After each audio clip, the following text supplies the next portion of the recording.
Yes, the structure of Earth, interior and the internal force which have led to formation of its surface.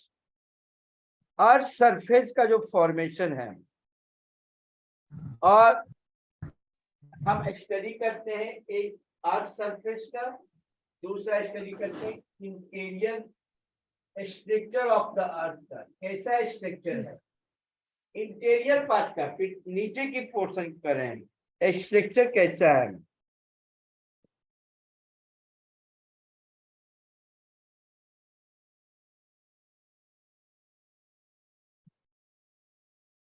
The earth कहता है कि number 1 अर्थ surface, पहला देखो earth surface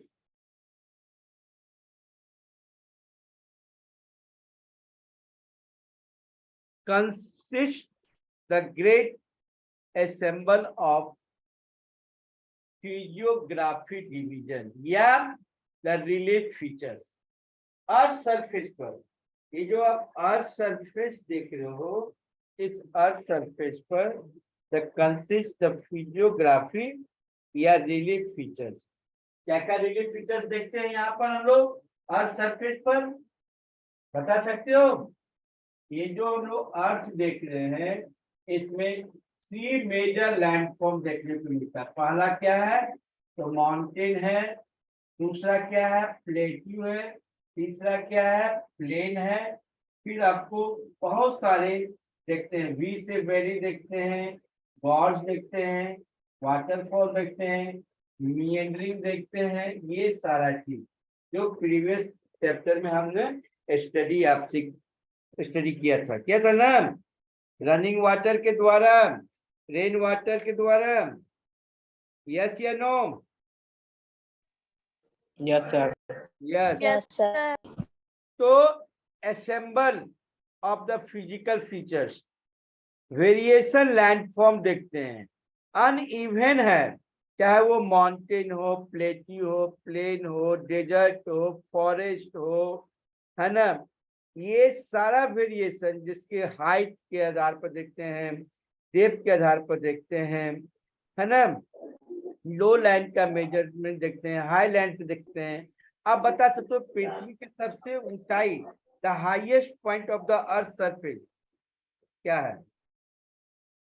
highest point of the earth surface above the sea level Mount Everest है ना, lithosphere में the mount Everest है।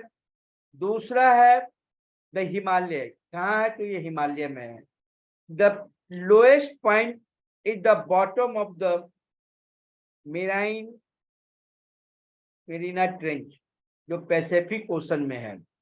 तो हाई और लो तो ये एक जैसा नहीं है, कहीं पर अपवर्ड है तो कहीं पर डाउनवर्ड है, कहीं पर स्लोप है, कहीं पर जेंटल स्लोप है, कहीं पर स्टीप स्लोप है, कहीं पर फ्लैट सरफेस लैंड है, कहीं पर रज लैंड है, कहीं पर भास्ट प्लेन है, कहीं पर हेवी रेनफॉल हो रहा है, कहीं पर लो रेनफॉल हो रहा है, कहीं पर डेंसली पॉपुलेटेड एरिया है, कहीं पर स्पार्सली पॉपुलेटेड एरिया है।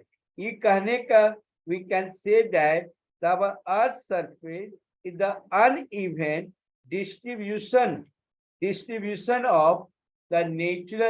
distribution of the natural relief features।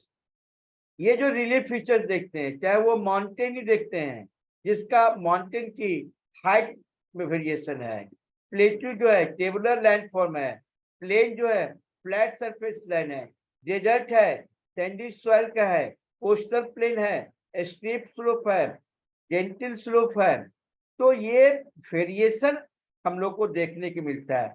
मगर जैसे ही इस हाइट्स का, अब हाइट्स का जो मेजरमेंट करते हैं, कहता है कि एबव द सी लेवल, तो सी लेवल से अब हिमालय का सबसे ऊंचाई पर जो पिक है, चोटी है, वो माउंट एवरेस्ट है, तो उसका मेजरमेंट हम लोग सी लेवल करते हैं। वही कहता है कि major from the base line is called the means of sea level. Base line starting करते हैं ना, कहाँ तक का आपके हाइट का स्टार्ट करते हैं। बट दूसरा चीज देखते हैं, ये आपका आउटर पार्ट्स का जो है, पृथ्वी को ऊपर का जिसको लिथोस्फीयर कहते हैं, लिथोस्फीयर का 2 पार्ट है। अर्थ क्रस्ट ऊपर का ये पार्ट है जिसमें आपको वेरिएशन देखने को मिलता है, माउंटेन का, प्लेट्यू का, प्लेन का। अब इसका मेजरमेंट, इस पॉइंट का मेजरमेंट और इस पॉइंट का मेजरमेंट, यहाँ का मेजरमेंट, यहाँ का मेजरमेंट, ये सारा मेजरमेंट हम लोग बेस लाइन से करते हैं, बेस लाइन करते हैं। और क्योंकि बेस लाइन को ये एक स्केल बेस बनाया गया लाइन, यहाँ से हम हाइट का मेजर करते हैं। तो वो हाइट वो वेरी करता है रीजन टू रीजन और ड्यू टू द ज्योग्राफिकल के कारण है। नाउ सेकेंड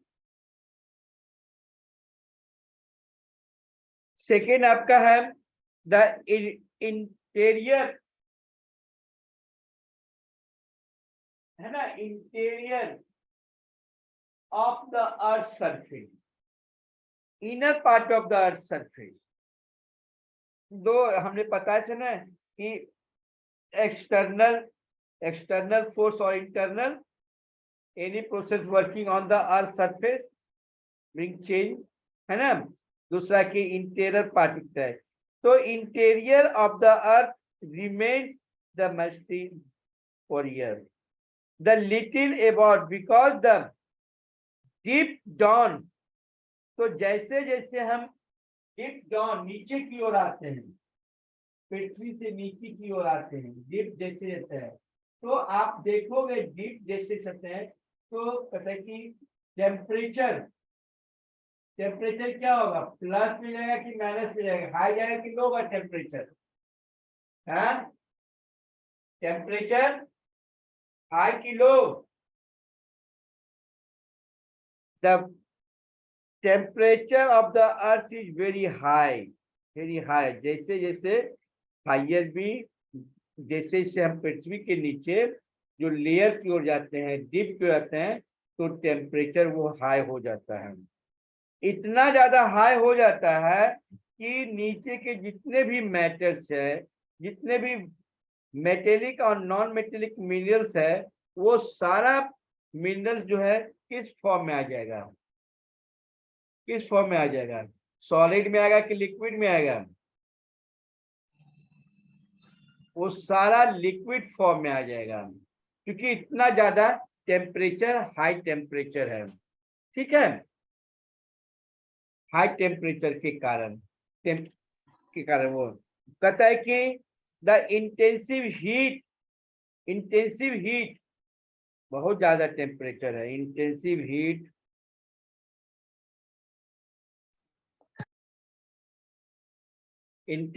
हीट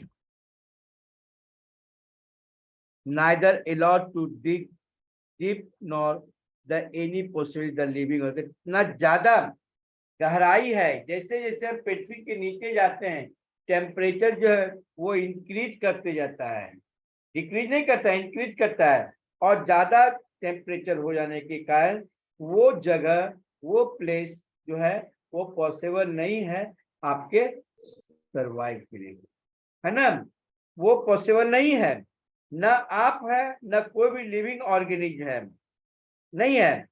तो 3 to 8 kilometre below the earth surface, our knowledge, underline कर लोगे, our knowledge of earth interior is therefore based on the indirect observation like the to force with behaviour of the seismic wave, जिसको हम लोग earthquake कहते हैं, seismic wave, earthquake, और दूसरा है वॉल्केनिक इरप्शन। तो टू इंटरनल मोशन है पृथ्वी के नीचे, क्या क्या है, तो एक अर्थक्वेक है, एक occurrence of the volcano. Earthquake किसको कहते हैं, अर्थक्वेक द डेफिनेशन है, the earthquake is the shaking and trembling of the earth's surface caused the internal force। ये एक्सटर्नल फोर्स नहीं है, पृथ्वी के नीचे वाइब्रेट करता है, शेकिंग करता है ना। Seismography, seismology, the study of the earthquake, उसके वेव को, तरंग को हम लोग स्टडी करते हैं। तो द शॉक वेव, ये shock wave generate by the earthquake, shock wave generate by the earthquake. Earthquake, भूकंप, भू मीन्स क्या होता है, हाँ, भूकंप हिंदी में पूछ रहे हैं। भू मीन्स पृथ्वी, कंप मैंने कांपना, जैसे पृथ्वी कांपता है। तो due to the internal force के कारण, not the external, external force में तो आपको चाहे तो लैंडस्लाइड है ना, लैंडस्लाइड के द्वारा, फ्लड के द्वारा, है ना, फॉल्ट है ना, फॉल्ट। मगर यहाँ इंटरनल फोर्स की मैं बात करता हूं, internal force.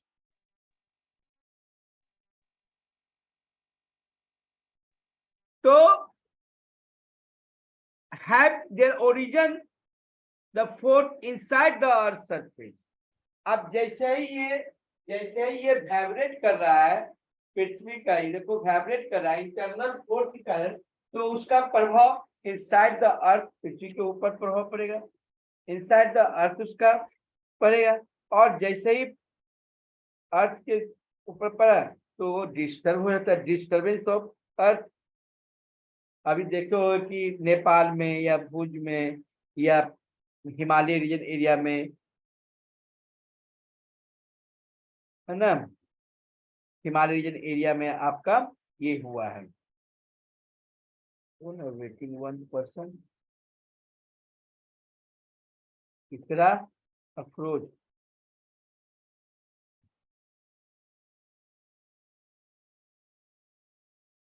These waves then travel toward the earth's surface in the different direction। जब ये वेव जो है, अब ये वेव जो पृथ्वी के ऊपर वेव जो ट्रेवल कर रहा है वो डिफरेंट डायरेक्शन में कर रहा है। ये डिफरेंट डायरेक्शन, ये ऊपर का पोर्शन है। अब जैसे यहाँ पर फोर्स मार रहा है या इसी सेंटर यहाँ से ये फोकस किया इस ओर, इस ओर, इस ओर, तो यहाँ पर वे सिस्मिक वेव स्टडी किए, मगर ये फोर्स कहाँ टच कर रहा है, तो different direction of the upper part of the earth. जैसे ही upper part of the earth surface में फोर्स कर रहा है तो ऊपर का जो स्ट्रक्चर है वो आपका डिस्टर्बेंस होता है, जहां पर आप इसको करते हैं कि वाइब्रेट किया, आपका वो वाइब्रेट करता है।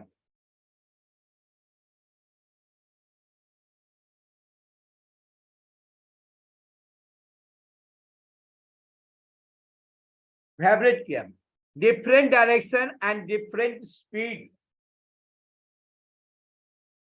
The speed of the wave depend upon the nature of materials they pass through। अब उसका वेव का जो फोर्स है, जो वेव का जो फोर्स, तो वो डिपेंड करता है कि नेचर के आधार पर उस जगह किस तरह का नेचर था, वो वेव का जो नेचर वो किस तरह का था, हाई स्पीड में था कि लो स्पीड में था। So they are the two main type of the seismic wave. Name it, the two type of the seismic wave.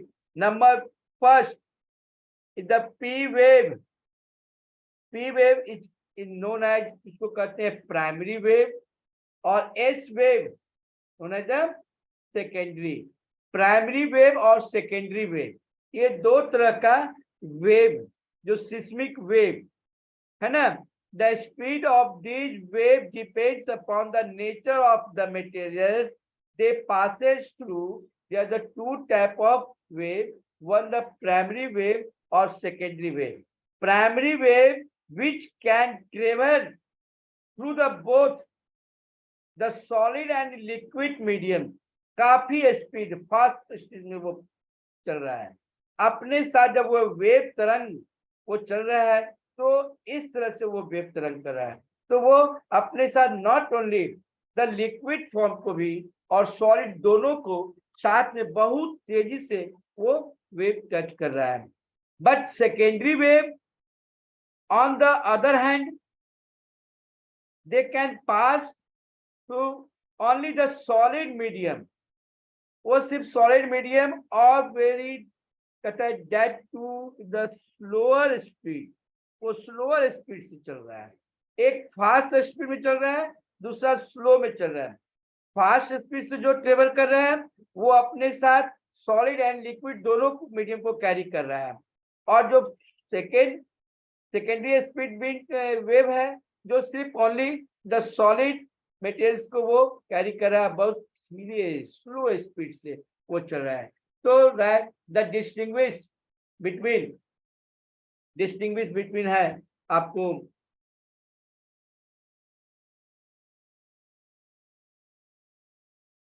P wave और एस वेव, दोनों के बारे में आपको लिखना है। ये study we study about the behaviour of the wave, tells about the interior part of surface. पृथ्वी के नीचे का जो अर्थ सरफेस है, inner part of the earth surface, यहाँ का बिहेव किस तरह का है, इंटीरियर पार्ट का है। क्योंकि इसलिए वो बिहेव करता है, क्यों? क्योंकि इंटेंसिव हीट के कारण, और जैसे ही इंटेंसिव हीट पड़ता है, हीट के कारण यहाँ जितने भी मटेरियल्स है इनर पार्ट में, चाहे वो क्रस्ट की बात करो, कोर की बात करो, मेंटल की बात करो, तो ये पूरा पोर्शन जो है वो इंटेंसिव हीट के कारण यहाँ जितने तरह का मटेरियल्स है वो काफी लिक्विड फॉर्म में हो जाता है, और लिक्विड फॉर्म होने के कारण ये बिहेवियर बता रही है, वहां का नेचर बता रहा है। कहाँ का? तो inner part of the earth surface का। तो अर्थ टू मोशन है, earth due to the high pressure और इंटेंसिव हीट के कारण, द हाई प्रेशर और इंटेंसिव हीट के कारण the inner part of the surface, the two motion. One, the behaviour of the seismic wave की बात करें, जिसको कहता है कि the study of the seismic wave, seismology है। सिस्मिक वेव द और उसको अर्थक्वेक कहेंगे। दूसरा the volcanic eruption, volcanic eruption, earthquake और वॉल्केनिक इरेप्शन, ये दो आपका इंटरनल डिस्टर्बेंस जो है वो आके द अपर पार्ट में आकर डिस्टर्ब करता है। एक प्राइमरी वेव होता है और एक सेकेंडरी वेव होता है। Now next the point, the structure of the अर्थ। अब हम देखते हैं इनर अर्थ सरफेस के स्ट्रक्चर, किस तरह का स्ट्रक्चर है।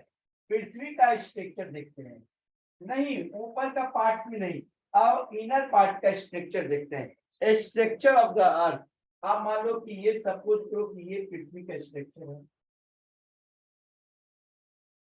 लेयर है, दूसरा लेयर है और तीसरा लेयर है। ये द स्ट्रक्चर ऑफ अर्थ क्या किसका है? तो interior part of the earth surface का। Number 1 structure, number 2 layer and number 3 layer. 3 layer देखिए, layer of the structure 3 layer का। तो पहला फर्स्ट लेयर किसको कहते हैं? The first crust. फर्स्ट जो है आपका क्रस्ट है, फर्स्ट जो है ये देखो, ये लेयर को कहते हैं क्रस्ट। दूसरा ये लेयर है जिसको कहते हैं मेंटल, और ये तीसरा लेयर जिसको कहते हैं कोर। अब ये 3 लेयर देखते, पृथ्वी के नीचे द 3 लेयर है। पहला है क्रस्ट, दूसरा है मेंटल और तीसरा है core. Upper, middle and lower. अब इसमें 3 चीज देखो। सबसे पहले हम लोग इसका देखते हैं कि ये अपर का, मिडिल का और लोअर का थिकनेस। अपर पार्ट जो सॉलिड लेयर जिसको कहते हैं, ठीक है, ये आपका solid, the solid layer covering in the outside of the